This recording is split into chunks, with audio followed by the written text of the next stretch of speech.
ये देखिएगा शिव पुराण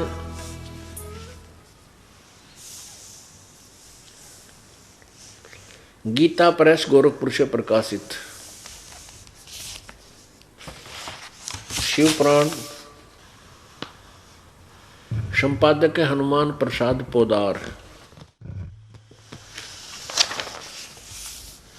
प्रकाशक है गीता प्रेस गोरखपुर, प्रकाशक एवं मुद्रक गीता प्रेस गोरखपुर, गोविंद भवन कार्यालय कोलकाता का संस्थान। अब इसके 98वें पृष्ठ पर आपको दिखाते हैं। 98 से प्रारंभ होता है। यह रुद्र संहिता और संक्षिप्त शिवपुराण पृष्ठ 98। अब देखिएगा इसके नीचे अध्याय नंबर 5 यहाँ समाप्त होता है रुद्र संहिता का। अपने पुत्र नारद की यह बात सुनकर लोक पितामह ब्रह्मा वहां इस प्रकार बोले। अब रुद्र संहिता के 6ठे अध्याय में ये देखिएगा 99वें पृष्ठ पे ब्रह्मा जी ने कहा ब्रह्मन नारद से, देव श्रोमणे, तुम सदा समस्त जगत के उपकार में ही लगे रहते हो। तुमने लोगों के हित की कामना से बहुत उत्तम बात पूछी है। जिसमें समस्त चराचर जगत नष्ट हो गया था, सर्वत्र केवल अंधकार ही अंधकार था। न सूर्य दिखाई देते थे, न चंद्रमा, अन्य अन्य ग्रहों और नक्षत्रों का भी पता नहीं था। न दिन होता था न रात, अग्नि पृथ्वी वायु और जल की भी सत्ता नहीं थी। उस समय तत्सद ब्रह्म, इस श्रुति में जो सत्य सुना जाता है एकमात्र वही शेष था। अब प्रश्न नंबर 100 पे, क्योंकि हमने अपने काम की बातें पढ़नी है, जो हमें आसानी से समझ में आ जाए उनको लेना है, जो हमारा कंसेप्ट क्लियर हो जाए, हमारा काम सर जाए। ये देखिए, जिस परब्रह्म के विषय में ज्ञान और अज्ञान से आपस विकार कर रहे हैं, कुछ ज्ञान से कुछ अज्ञान से, यानी अटकल ला कर जो ज्ञान दिया जो सुना जाता है, उक्तियों द्वारा इस प्रकार ऊपर बताए अनुसार विकल्प किए जाते हैं। उसने कुछ काल के बाद द्वितीय की इच्छा प्रकट की। उसके भीतर एक से अनेक होने का संकल्प उदित हुआ। तब उस निराकार परमात्मा ने अपनी लीला शक्ति से अपने लिए मूर्ति यानी आकार की कल्पना की। मूर्ति माने आकार। जो मूर्ति रहित परब्रह्म है उसकी मूर्ति, यानी मूर्ति रहित माने निराकार, और कहते फिर वो साकार बन गया। वो क्या बना? उसकी साकार मूर्ति भगवान सदाशिव है। ये काल के विषय में जानकारी चल रही है, ब्रह्म के विषय में, ये ध्यान रखना। उसी को सदाशिव, अर्वाचीन और प्राचीन विद्वान उन्हीं को ईश्वर कहते हैं। उस समय एकाकी रहकर स्वेच्छा अनुसार विहार करने वाले उन सदाशिव ने अपने विग्रह से स्वयं ही एक स्वरूप भूता शक्ति की सृष्टि की, जो उनके अपने श्रीअंग से कभी अलग होने वाली नहीं थी। ये दुर्गा काल के शरीर से निकली, इसका वर्णन है। उस पराशक्ति को प्रधान प्रकृति गुणवती माया बुद्धि तत्व की जननी और विकार रहित बताया गया है। वह शक्ति अंबिका कही गई है। उसी को प्रकृति शब्द याद रखना, यह गीता जी में काम आओगा आपका।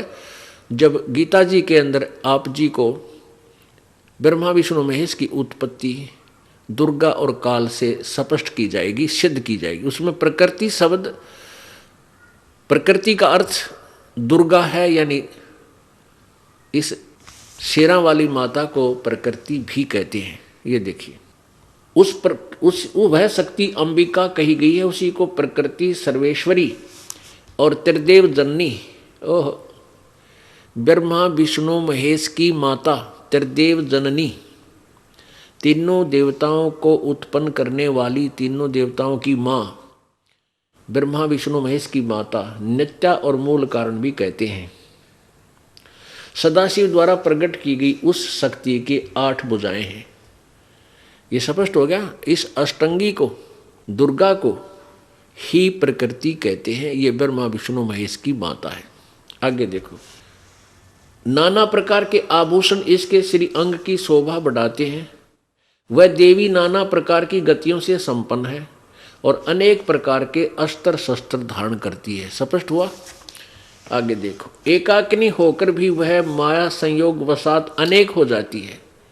इसी ने 3 रूप धारण किए थे, सावित्री, लक्ष्मी और पार्वती का। ये 3 रूप धारण कर लिए और ब्रह्मा विष्णु महेश के साथ शादी कर दी।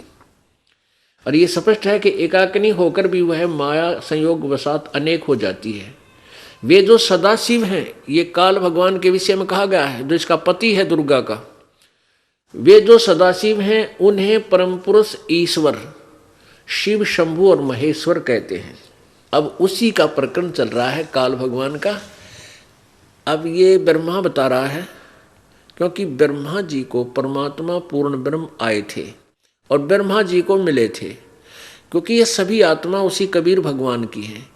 परमेश्वर ने चाहा था कि ब्रह्मा काल का बड़ा बेटा है और इसको मैं ज्ञान समझा दूं, हो सकता है ये सभी को समझा दे और फिर ये सब मेरे को समझ जावे।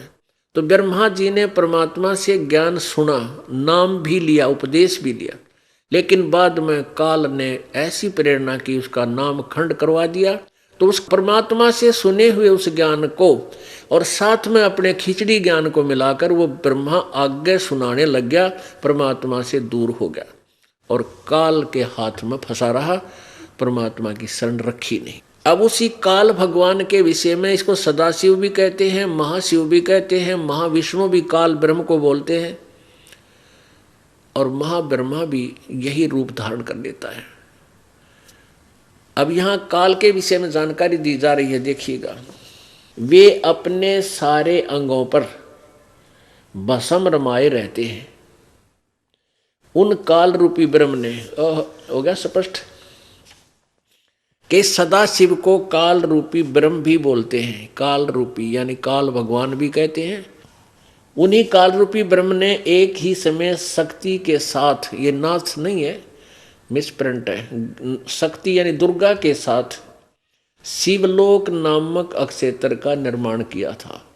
उस उत्तम अक्षेत्र को काशी कहते हैं। काशी वह परम निर्वाण व मोक्ष का स्थान है जो सबके ऊपर विराजमान है। वे प्रिया और प्रियतम शक्ति और शिव, वो पति पत्नी रूप में दुर्गा और शिव, दुर्गा और शक्ति और शिव, दुर्गा और शिव, जो यानी ब्रह्म जो परमानंद स्वरूप है, उस मनोरम क्षेत्र में नित्य निवास करते हैं, वहाँ रहते हैं ऊपर।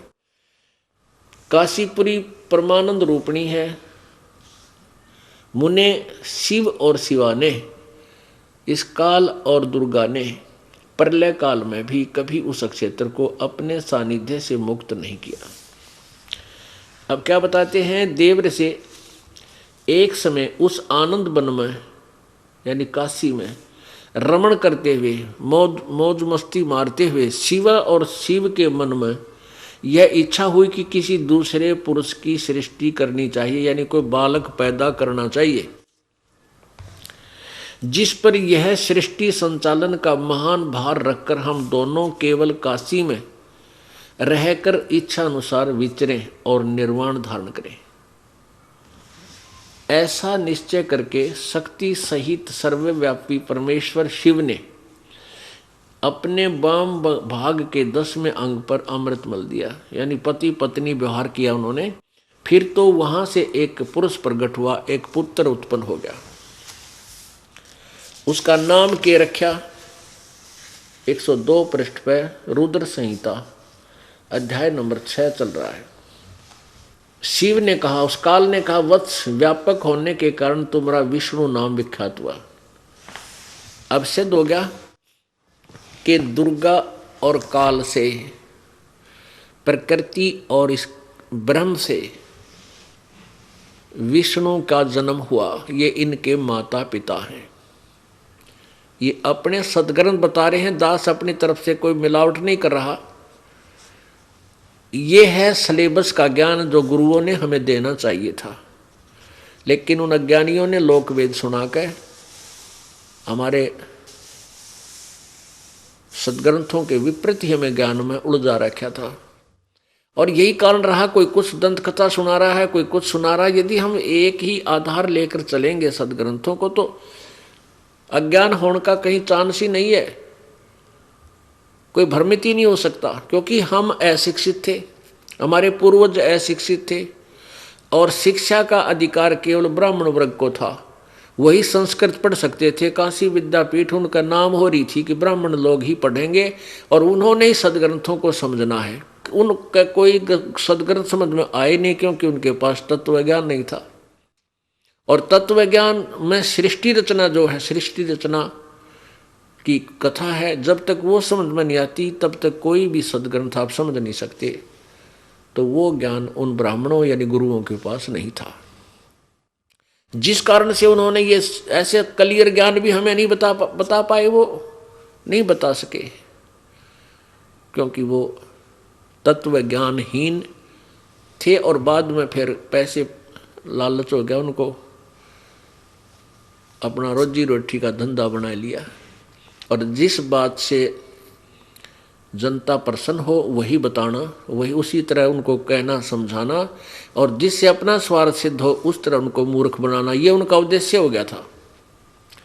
अब इसमें स्पष्ट लिख रखा है कि विष्णु जी की उत्पत्ति दुर्गा और काल से हुआ, ब्रह्म से। आगे ब्रह्मा जी की उत्पत्ति आपको दिखाते हैं। ब्रह्मा जी कहता है मेरा जन्म भी इसी प्रकार दुर्गा और शिव से हुआ। देखो, काल से हुआ। ये शिव कौन है? ये एक तो ये तमोगुण शिव है, ये काल का बेटा है, और ये खुद भी शिव रूप धारण कर लेता है। ये सदाशिव भी कहलाता है, इसको महाशिव भी कहते हैं। ऐसे ही यही काल फिर और लीला करता है, छल छिद्र करता है। ये विष्णु रूप धारण कर लेता है तो और उसको महाविष्णु कहते हैं। ऐसे ही वो ब्रह्मा रूप धारण कर लेता है तो महाब्रह्मा कहलाता है। उसको समझ नहीं सके यू माँ ब्रह्मा के बीमारी थी, यू कौन था। अब इसका सारा निर्णय हो जाएगा। अब ब्रह्मा जी की उत्पत्ति दुर्गा और ब्रह्म से देखिएगा। अब यहाँ छठा अध्याय समाप्त हो गया रुद्र संहिता का।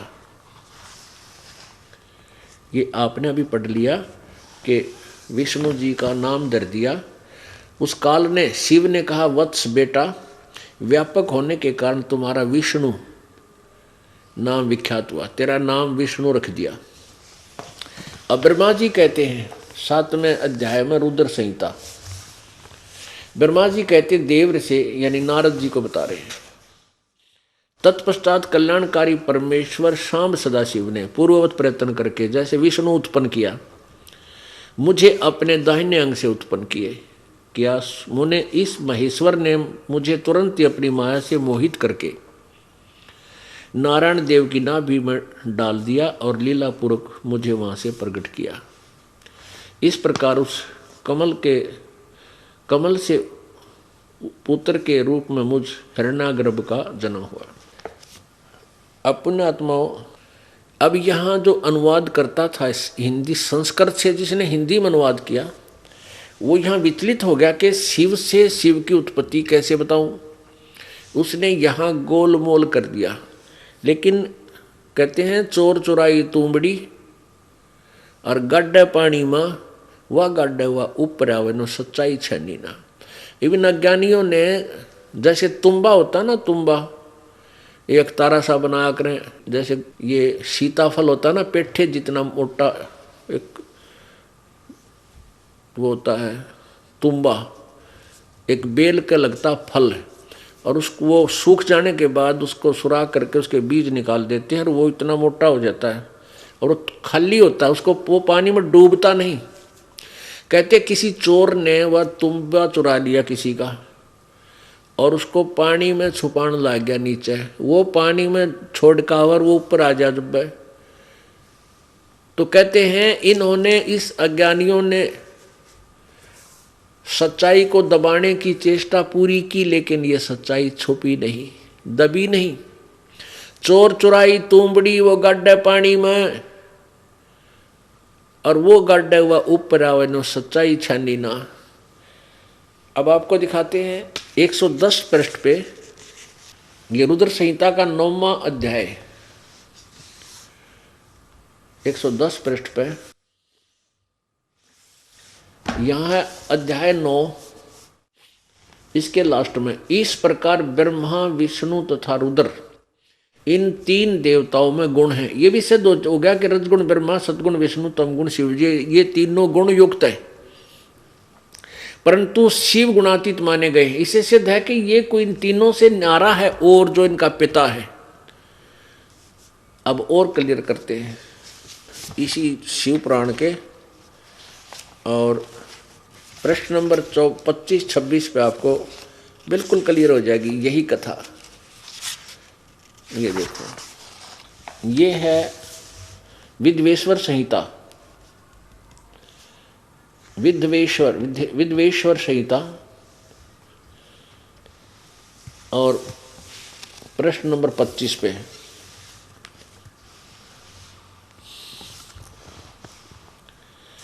ब्रह्मा विष्णु ने पूछा किससे? इस काल से, सदाशिव से, प्रभु सृष्टि आदि में 5 कर्तों के लक्षण क्या हैं, ये हम दोनों को बताइए।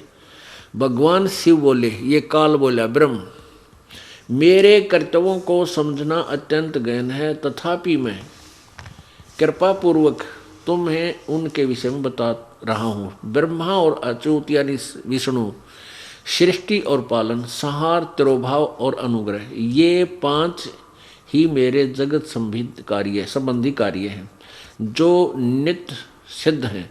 संसार की रचना का जो आरंभ है उसी को सर्ग या सृष्टि कहते हैं। अब देखो, अब वो काल क्या कह रहा है? पुत्रो, हे मेरे बेटो ब्रह्मा और विष्णु को, तुम दोनों ने तपस्या करके प्रसन्न हुए मुझ परमेश्वर से सृष्टि और सतिथि दोनों कृत्य, दोनों काम, सृष्टि ब्रह्मा को और सतिथि विष्णु को, यानी तुमने तपस्या करके मुझ प्रसन्न हुए परमेश्वर से प्राप्त किए हैं, मेरे से प्राप्त किए हैं। ये दोनों ही तुम्हें बहुत प्रिय। इसी प्रकार मेरे विभूति स्वरूप रुद्र और महेश्वर में 2 अन्य उत्तम कर्त्य, संहार और तिरोभाव, मुझसे प्राप्त किए। इसी प्रकार मेरे विभूति स्वरूप रुद्र और महेश्वर ने 2 अन्य उत्तम कर्त्य, संहार और तिरोभाव, मुझसे प्राप्त किए हैं। अब 4 हो गए। एक तो ब्रह्मा और विष्णु सृष्टि और सतिथि उनको मिले, और रुद्र और महेश्वर को ये संहार और तिरोभाव। इससे सिद्ध हो गया कि जो ज्ञान बोल रहा है इससे अलग है ब्रह्मा विष्णु और महेश्वर, वो उनके बेटा कह रहा है, वो उनके पुत्र हैं। अब हम यही सिद्ध करना चाहते थे कि ये काल जो है ये ब्रह्मा विष्णु महेश का पिता है, ब्रह्म, और इसी काल ने ब्रह्म ने श्री कृष्ण जी में प्रवेश होकर के भूत की तरह, प्रेत की तरह सूक्ष्म रूप बनाकर श्री कृष्ण जी में प्रवेश करके श्रीमद् भगवत गीता जी का ज्ञान बोला। क्योंकि गीता जी अध्याय नंबर 11 श्लोक नंबर 32 में ये खुद कहता है कि मैं काल हूँ और सबको अब खाने के लिए प्रकट हुआ हूँ, नष्ट करने के लिए। पुण्यात्माओं, श्री कृष्ण जी काल नहीं थे। उन्होंने पहले अपने आप को कभी काल नहीं कहा और बाद में कभी अपने को काल नहीं कहा। वो तो सतोगुण भगवान थे, दयालु आत्मा थी। और गीता जी अध्याय नंबर 8 के श्लोक नंबर 13 में गीता ज्ञानदाता काल श्री कृष्ण में प्रवेश करके कह रहा है कि ओम इति एक अक्षरम ब्रह्म व्यवहारन माम अनुसमरण ये प्रयाति तजन देहम सयाति परमाम गति। गीता ज्ञानदाता काल यानी ब्रह्म कह रहा है कि माम ब्रह्म, मुझ ब्रह्म का केवल एक ओम अक्षर है। इसका सुमन करता हुआ जो अंतिम समय तक अंतिम श्वास तक सिमरण करता हुआ शरीर छोड़कर जाता है तो मेरे वाली परम गति को प्राप्त होता है, मेरे वाली राहत उसे प्राप्त होती है जो लाभ मेरी साधना से होता है। यही पुराण में लिखा, शिव पुराण में भी दिखाता हूँ। ये शिव पुराण अभी आप पढ़ रहे थे 26 पृष्ठ पे, इसी में ये देखिएगा, ये वही शिव पुराण है, गीता प्रेस गोरखपुर से प्रकाशित है। इसी में अभी आप पढ़ रहे थे कि हे पुत्रों, ये प्रश्न नंबर 26 पे ये क्या कह रहा है कि हे पुत्रों, तुम दोनों ने तपस्या करके प्रसन्न हुए मुझ परमेश्वर से सृष्टि और सतिथि नामक 2 कृत प्राप्त किए हैं, वे दोनों तुम्हें बहुत प्रिय। इसी प्रकार मेरी विभूति स्वरूप रुद्र और महेश्वर में 2 अन्य उत्तम कृत्य संहार और तिरोभाव मुझसे प्राप्त किए। इससे सिद्ध है कि इन चारों से अलग है वो शिव पुराण का जो ज्ञान दे रहा। अब यहाँ क्या कहता है ये, मैंने पूर्व काल में अपने सर्वभूत मंत्र का उपदेश किया है जो ओंकार के रूप में प्रसिद्ध है। मेरा एक ओम नाम है, वह महामंगलकारी मंत्र है। सबसे पहले मेरे मुख से ओंकार ओम प्रकट हुआ जो मेरे स्वरूप का बोध कराने वाला है। ओंकार वाचक है और मैं वाच्य हूँ। यह मंत्र मेरा स्वरूप ही है। प्रतिदिन ओंकार का निरंतर स्मरण करने से मेरा ही सदा स्मरण होता है। अब यहाँ कहता है इन, ये ऊपर इसके सारे लिख रखे हैं, उत्तर का मुख पश्चिम का मुख ऐसे होने से इन सभी अवयवों से एकीभूत होकर वह परमण ओम नामक एक अक्षर हो जाता है। ओम एक अक्षर हो जाता है। अब देखना, अब यही गीता जी में लिखा है कि ओम इति एक अक्षरम ब्रह्म व्यवहारण माम अनुसमरण। माम ब्रह्म यानी मुझ ब्रह्म का केवल एक ओम मंत्र है। यहाँ देखना 53 पृष्ठ पे विद्वेश्वर संहिता, शिव पुराण विद्वेश्वर संहिता प्रश्न नंबर 53, परवण के 2 भेद बताए गए हैं, स्थूल और सूक्ष्म ओम के। एक अक्षर रूप जो ओम है उसे सूक्ष्म परवण जानना चाहिए। ओम जो सूक्ष्म, ओम एक अक्षर रूप है। यानी ये दास ये सिद्ध करना चाहता है कि गीता जी का ज्ञान भी इसी काल ने बोला था और इसका मंत्र ओम है। ये देखिए प्रश्न नंबर 105 रुद्र संहिता, उस परब्रह्म परमात्मा शिव का वाचक एक अक्षर परवण ही है। एक अक्षर ओम, परवण को चाहे ओम को, ये सभी वाच्य अर्थ रूप हैं। वह परम कारण रत सत आनंद एवं अमृत रूप परात्पर परब्रह्म एकाक्षर का वाच्य है। अब यहाँ क्या सिद्ध हो गया कि काल जो है ये ब्रह्मा विष्णु महेश का पिता है, दुर्गा इनकी माता है।